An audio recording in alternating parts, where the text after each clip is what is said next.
নত রাজনীতি করে যারা আমাদের চলচ্চিত্র ধ্বংস করে দিয়েছে তাদেরকে আমি ঘৃণা করছি। আজকের এই দিনে তারা যা করেছে তার জন্য তাদেরকে অবশ্যই শাস্তির মোকাবেলায় আনতে হবে। ওদের হাতে গোলামের জঞ্জির, আমাদের হাতে বাংলাদেশের পতাকা। আমাদের চলচ্চিত্রকে তারা বিদেশিদের হাতে তুলে দিয়েছিল। আমরা প্রতিজ্ঞা করছি, আমরা ঐতিহ্যবাহী এই চলচ্চিত্রকে আবার আমরা পুরনো জায়গায় ফিরে নিয়ে আসব। নতুন চলচ্চিত্র নির্মাণ কাজ শুরু করব, যেটা বাংলাদেশের মানুষের জন্য আনন্দর হবে, বিনোদনের জন্য হবে, তথা শিক্ষণীয় কিছু থাকবে, দেশ এবং জাতির জন্য কিছু বক্তব্য থাকবে প্রত্যেকটা চলচ্চিত্রে। এখানে কোনো নোংরা, কোনো ভালগার সিনেমা চলবে না।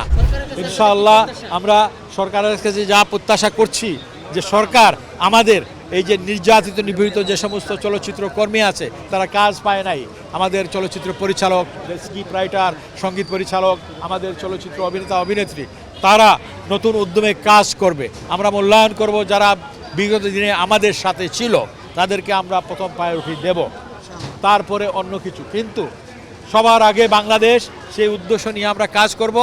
জাতি, ধর্ম, বর্ণ নির্বিশেষে আমরা চলচ্চিত্র নির্মাণ করব, যে চলচ্চিত্র বাংলাদেশের মানুষ দেখবে, বিনোদন পাবে এবং শিক্ষণীয় কিছু থাকবে।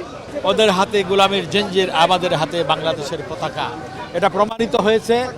আমাদের চলচ্চিত্রকে তারা বিদেশিদের হাতে তুলে দিয়েছিল। আমরা আজকের এই চলচ্চিত্র দিবসে আমরা প্রত্যাশা করছি, আমরা প্রতিজ্ঞা করছি, আমরা ঐতিহ্যবাহী এই চলচ্চিত্রকে আবার আমরা পুরনো জায়গায় ফিরে নিয়ে আসব।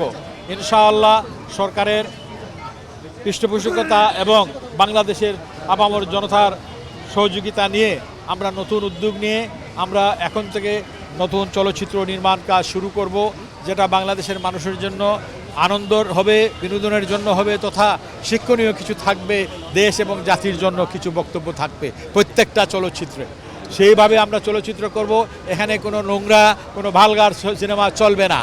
এখানে কোনো নত রাজনীতি যারা করতো, নত রাজনীতি করে যারা আমাদের চলচ্চিত্র ধ্বংস করে দিয়েছে তাদেরকে আমি ঘৃণা করছি। আজকের এই দিনে তারা যা করেছে তার জন্য তাদেরকে অবশ্যই শাস্তির মোকাবেলায় আনতে হবে।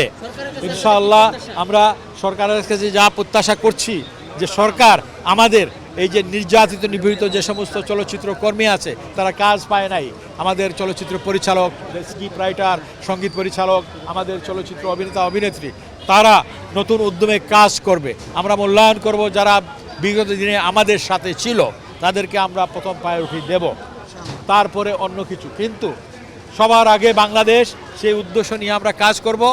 জাতি, ধর্ম, বর্ণ নির্বিশেষে আমরা চলচ্চিত্র নির্মাণ করব, যে চলচ্চিত্র বাংলাদেশের মানুষ দেখবে, বিনোদন পাবে এবং শিক্ষণীয় কিছু থাকবে।